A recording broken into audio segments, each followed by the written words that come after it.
Hola a todos. Al comenzar esta nueva andadura en la cual tengo la perenne intención de publicar de manera semanal un vídeo en el cual relato y hago saber lo que ocurrió en diferentes años en el mundo y en España. Voy a publicar básicamente un vídeo por semana en cada vídeo relataré un año en cuestión. Al pensar y analizar, meditar, al buscar el año por donde comenzar, me acordé que en el periódico español El Norte de Castilla hace unos años sacó un suplemento con el que celebraba sus 160 años de publicación. Así que me dije, ¿por qué no Manuel empieza por donde empezaron ellos? Y así surgió el que comenzaría por el año 1855. El periódico en cuestión salió a la luz en 1854, pero no se estabilizó como periódico, es decir, a ser estable hasta el año siguiente, hasta 1855, y ese es el motivo por el que empezaré por ahí. Pero disculpad mi mala educación, que modales los míos. Permitidme que me presente de manera formal a todos vosotros, mis futuros seguidores, si es que consigo que con mis vídeos logre que cada semana os pongáis frente a una pantalla para verme. Me llamo Manuel, Lolo para todos vosotros, y soy el productor y presentador de este canal, el cual, dado mis escasos recursos económicos, necesita de donativos para su sostenimiento, por lo cual solicito de vosotros esas dádivas, la que consideréis más apropiada y la que creáis que me merezco, si es que en verdad me creéis digno de vuestro donativo. Abajo en la descripción está el enlace para que lo podáis llevar a cabo. Bueno, y ahora cabecera de introducción y empezamos. ¡Venga!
Aunque es verdad que hubo muchos sucesos en este año en cuestión de 1855, hubo uno que resaltó o se destacó entre los demás, el cólera morbo.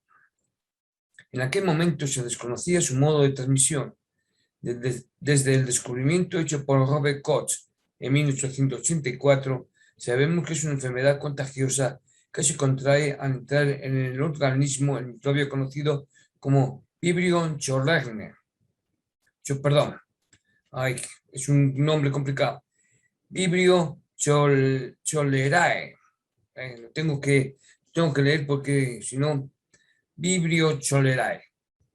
Generalmente esto ocurre al ingerirse agua contaminada con material fecal, el vómito de los infectados o comestibles impregnado con la diarrea colérica.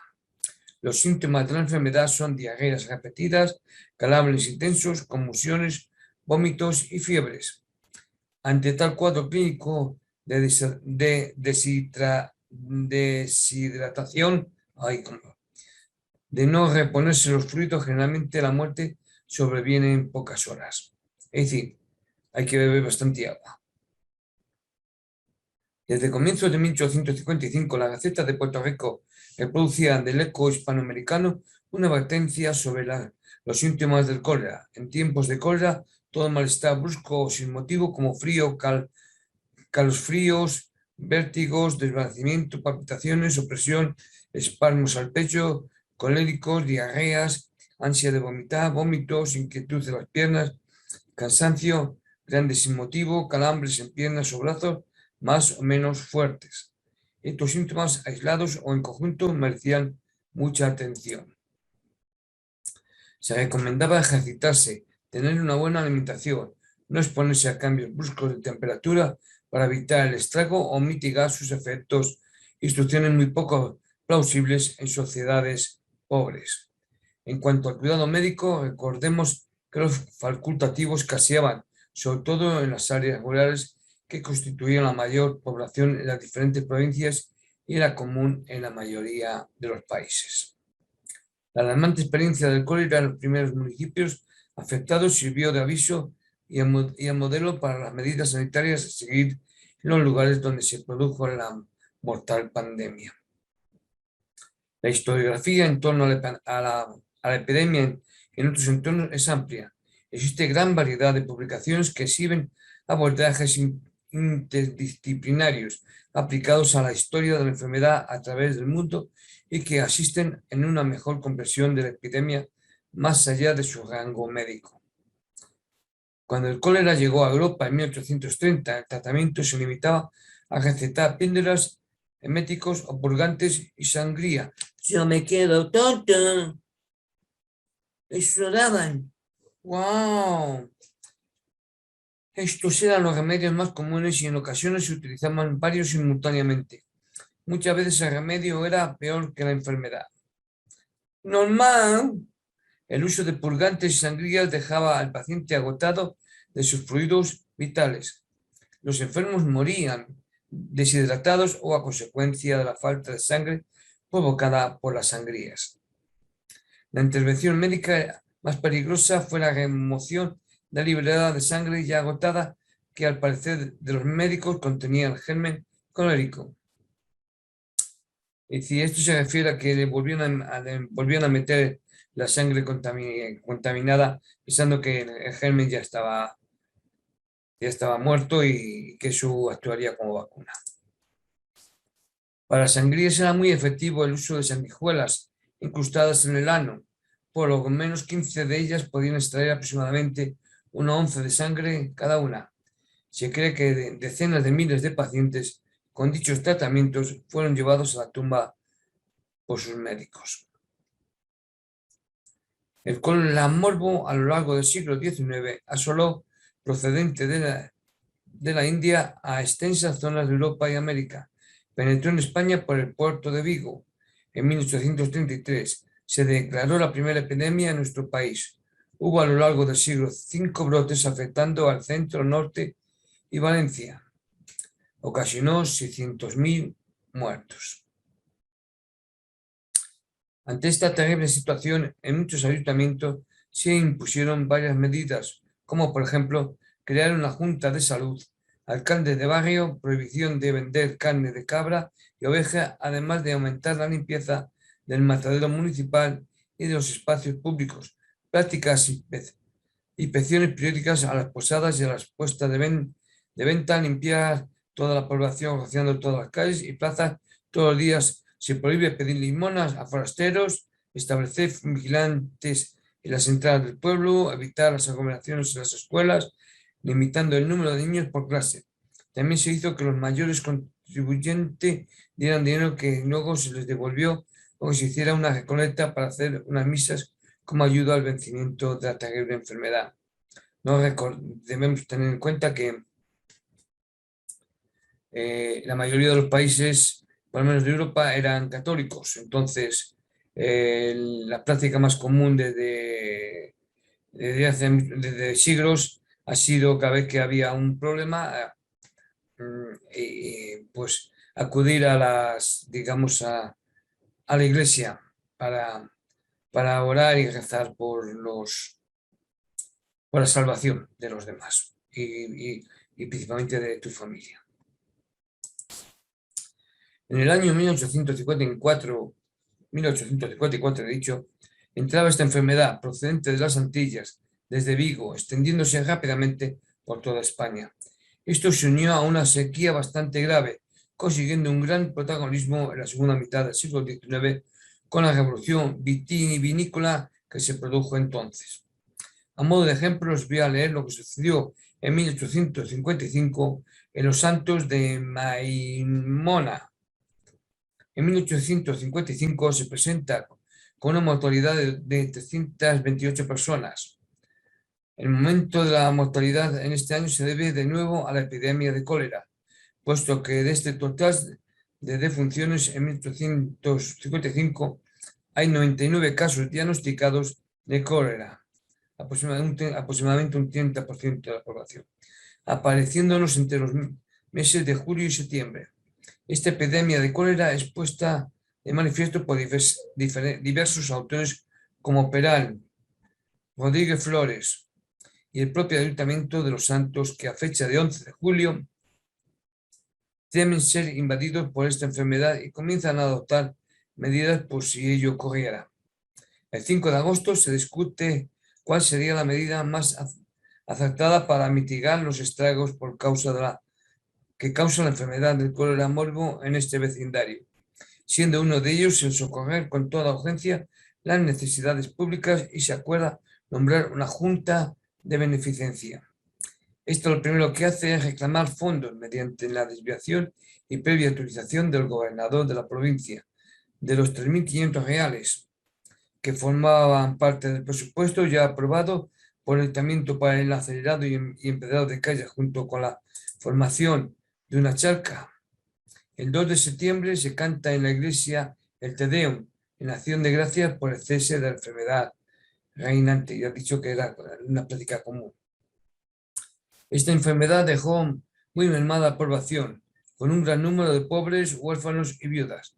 Se solicita al gobierno de Su Majestad para que digne tomar en consideración la situación penosa de estos infelices y tenga bien auxiliarles por vía de limosna con la suma que estime. En noviembre se le concede a esta villa y para tal fin la cantidad de 6.000 reales. Una cifra bastante considerable, ¿eh? Son curiosos los pensamientos de las personas al enfrentarse a una enfermedad tan mortal como la que les estoy comentando. Sin ir más lejos, los facultativos de Jaén, provincia andaluza perteneciente a España, pensaban y creían que la causa del cólera y su transmisión tenían un origen atmosférico. Los facultativos de Jaén concretamente lo achacaban al cambio eléctrico que sufre el aire de los pueblos invadidos. Esta opinión estaba en contra de la popular que veía la transmisión en el contacto directo del individuo infectado con el sano, extendida como una magia por el contacto que lleva al espíritu del mal a penetrar de un individuo a otro, una conclusión producto de la observación que conducía inconscientemente a la instalación de cordones sanitarios. Yo me quedo flipado. Cambio eléctrico que sufre el aire de los pueblos invadidos. Luego creían que la enfermedad era alucinante. Y sé que muchos de vosotros os estáis también llevándolas, como yo, a manos a la cabeza. O como diría Chona, yo me quedo bobo. Pero sigamos. Existía miedo al aislamiento de las poblaciones infectadas, tanto por el temor a ser confinado en una zona donde podía ser contagiado, como a la escasez de su subsistencia que podía provocar este aislamiento, algo normal. Tenían también miedo a morir de hambre. Y hay que muchos pueblos negasen la evidencia y formasen particular empeño en ocultarla a los limítrofes, presentándola con otras denominaciones y distintos caracteres patológicos, desatendiendo la legislación sanitaria y cuarentenaria, y la cuarentena. El cólera había prácticamente paralizado el tránsito de viajeros durante la segunda mitad de 1854. Los que viajaban se hacían previamente con cartas de sanidad que libraban los ayuntamientos, es decir, que extendían, que daban los ayuntamientos. El comercio se paralizó y con ello la epidemia prácticamente desapareció. Como era habitual, se hizo una pronta declaración de fin de la epidemia con la celebración de una solemne misa y un Te Deum. Esta prematura declaración que levantó las medidas de control de viajeros fue terriblemente nefasta, pues en abril de 1855 volvió a reanudarse en gran escala el cólera, reanudándose todos los problemas del año anterior con los consiguientes cordones sanitarios a los que seguía oponiéndose muchas autoridades. Es decir, en cuanto impidieron que entrase gente de otros lugares donde estaban contagiados, pues ya ahí se evitó que se propagase el cólera. Jaén. El temor a la epidemia, como era habitual en estos casos, llevó a la cofradía de nuestro Padre Jesús a solicitar sacar su imagen en procesión, siendo denegado por la Junta Provincial de Sanidad y Beneficencia, así como posteriormente la prematura celebración de un Te Deum, algo habitual, como ya he dicho. ¿Veis? Como ves, lo de las misas es algo común y que muchos conocéis, si sabéis. Esta decisión es una muestra de la nueva mentalidad liberal que se está abriendo paso. Por primera vez nos encontramos en unas actas municipales de Jaén que, ante una calamidad, los remedios religiosos sean pospuestos por razones científicas, evitándose así el peligro de que una masiva aglomeración de individuos en procesión derogativa pudiese aumentar aún más el cólera. Esta terrible epidemia de 1854-1855 sirvió de cruel experiencia para la siguiente, la de 1860, en la que las medidas de control fueron tomadas de forma estricta, estableciéndose cordones sanitarios que suprimieron las ferias y demás contactos con poblaciones afectadas. De ahí que solo se produjeran pocos casos en muchos municipios, mientras en otras poblaciones las sufrieron dramáticamente, repitiéndose en las tradicionales escenas de terror colectivo. El cólera ataca y causa una interrupción del curso general de la vida, exigiendo una reorganización de las actividades sanitarias y económicas. Su impacto se ve facilitado por las limitaciones del abastecimiento de agua y de gestión de residuos que favorecen el consumo de aguas y alimentos contaminados por las bacterias que lo producen. Los avances en el conocimiento permiten un enfrentamiento más efectivo, pero no pueden evitar el conflicto entre salud pública y vida económica y social. La utilización de fuentes inéditas y la confrontación de las fuentes epidemiológicas y de la mortalidad general a partir de los libros parroquiales y del registro civil nos permiten estimar los impactos de cada epidemia, así como los efectos diferenciados geográficamente o por sexos y edades. Resumiendo, durante el siglo XIX, el cólera fue la pandemia por excelencia. Fue la causante de una enorme crisis de mortalidad. Debido a sus efectos disruptivos sobre la marcha de la vida, las epidemias de cólera causaron un gran impacto en las sociedades de la época, que se aprecia mejor en el análisis local, tal y como habéis podido apreciar. Hoy sabemos que su transmisión se produce por la ingesta de agua o alimentos contaminados, pero en la primera oleada epidémica se desconocía casi todo respecto a esta enfermedad de la que no había experiencia en Europa. El primer gran avance en el conocimiento fue la demostración de John Snow por métodos epidemiológicos del papel central del agua contaminada con datos procedentes de la epidemia de Londres en 1853-54. CEL de Valdivia, 2007, con el Mandarín 19, son los que hicieron saber el estudio este. El segundo sería la identificación del agente causal por Koch en 1883. Y el tercero, la vacunación efectiva conseguida en 1884 por Ferran y publicada en 1886, pero cuyo uso fue altamente polémico en la epidemia de 1885. Pero conocer la etiología del cólera es algo muy diferente a saber qué regiones y localidades se verán afectadas y con qué intensidad. En esto intervienen una multitud de comportamientos y factores propiciatorios, así como la reacción de la sociedad a la epidemia. Debo confesar que conforme estudiaba y preparaba los apuntes para la realización de este vídeo, no podía ponerse en comparar esa epidemia con el COVID-19. Son muy parecidos, y el cordón sanitario, el impedir que entre, el cierre de fronteras, de tomar medidas, medidas estrictas como el confinamiento. Sí, lo que se llevó a cabo en esa época de 1855 es básicamente lo que hemos vivido o lo que estamos viviendo en esta época en que preparo este vídeo respecto al COVID-19. Bien, pero no solamente ocurrió en el año 1855, es lo del la cólera morbo, ¿no? Pues no, hubo otros sucesos o acontecimientos en el mundo y en España. Veamos cuáles podrían ser o cuáles fueron. Bueno, pues el 28 de enero de 1855 se inauguró el ferrocarril de Panamá y en él viajó la primera locomotora que viajaba del Atlántico al Pacífico.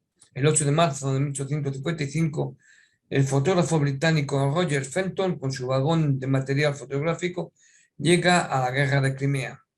Haría el primer esfuerzo serio por fotografiar una guerra. El 4 de julio de 1855, Walt Whitman publicó su primera edición de Leaves of Grass en Brooklyn, Nueva York. El 17 de noviembre de 1855, David Livingstone se convierte en el primer europeo en llegar a las cataratas Victoria en África. Y el 21 de noviembre de 1855, la violencia por la práctica de la esclavitud estalló en el territorio estadounidense de Kansas, al comienzo de los problemas anteriores a la guerra que se conocerían como Kansas sangrante. Bien, en España, don José Zorrilla está en La Habana. Leemos en el diario de La Habana que el célebre poeta don José Zorrilla acudió a un palco de gran teatro. El autor de Granada llegó a La Habana en el vapor inglés William y ha seguido hoy su viaje a Veracruz, desde donde se trasladará a México. Luego también pasó el 15 de marzo, lo anterior pasó en febrero de 1855. El 15 de marzo, la Universidad Literaria de Valladolid ha contribuido con 400 reales bellones a la patriótica suscripción para la corona poética del Laurel de Oro que la nación dedicaría al inmortal poeta y eminente patricio don Manuel José Quintana. En marzo de 1855 ha sido el preso el famoso Izquierdo, conocido por el Soldado, uno de los que perpetraron el robo en la huerta del Carmón Descalzo, extramuros de la ciudad, el día 10 del corriente, en el que huyó a Tordesillas, es decir, esto está en Valladolid. Con un macho robado al hortelano hizo fuego al guardia civil que le perseguía y después se defendió con una navaja con la que hirió al guardia. Se le ha ocupado 3 onzas de oro y 4 duros de lo robado a dicho hortelano. También se han cogido 10 presos que hicieron los robos en el pueblo de Arroyo, también en Valladolid. En la iglesia de Santovenia, en Villafrechós, en Villa Bequerín y en Martilla de los Caños. Todo esto está en Valladolid, España. En la villa de San Cebrián de Mazote, hace 3 años que se viene ocupando uno de sus vecinos en la construcción de una taona, cuyo motor principal es la palanca ayudada por la fuerza de la gravedad. Si llega a conseguir perfeccionar su invento, este descubrimiento hará honor al siglo XIX y podrá figurar en primera línea en la futura exposición de París. La íntima en que alimentó es hombre pobre y la necesidad de alimentos a su familia le ha hecho digno de mejor suerte, ¿sí? Que le llevó a inventar esto el hambre y bueno, pues gracias a ello pues ha conseguido un gran avance. 23 de mayo, el señor don Atanasio Chinchilla ha presentado en la Academia de Medicina y Cirugía de Valladolid un frasco lleno de sangre recogida en el acto de una sangría que ha conservado sin alterar y por espacio de 9 meses. Creemos que semejante descubrimiento puede tener ventajosísimas aplicaciones. 6 de junio ocurrió un suceso en Barcelona. Todo el día de ayer continuaron circulando las más graves noticias sobre los sucesos de Barcelona y anoche, a última hora, se decía que había coincidido con ellos otro movimiento análogo en Zaragoza. La Gaceta de hoy dice que en Cataluña la cuestión Fabril presenta nuevas complicaciones. El día 2 de corriente, los obreros sin causa conocida abandonaron simultáneamente las fábricas tanto en Barcelona como en los pueblos inmediatos. En Barcelona ha sido muerto de un pistoletazo el señor Sol y Prados, antiguo diputado y director de fábrica.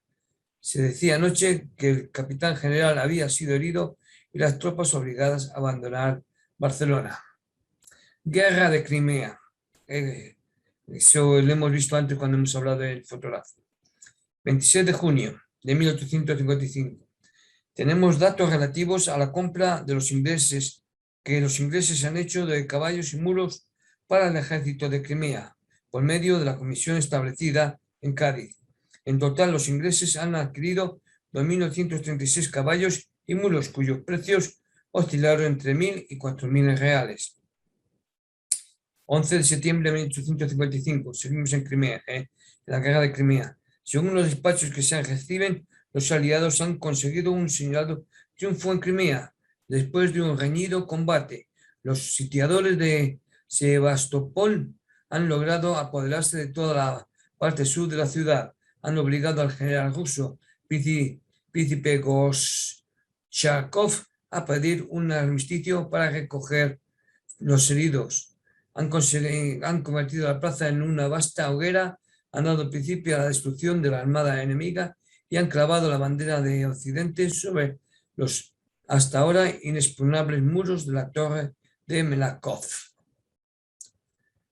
Bien, y luego el 26 de diciembre de 1855 hay una noticia sobre el empecinado. Sí, sobre el empecinado.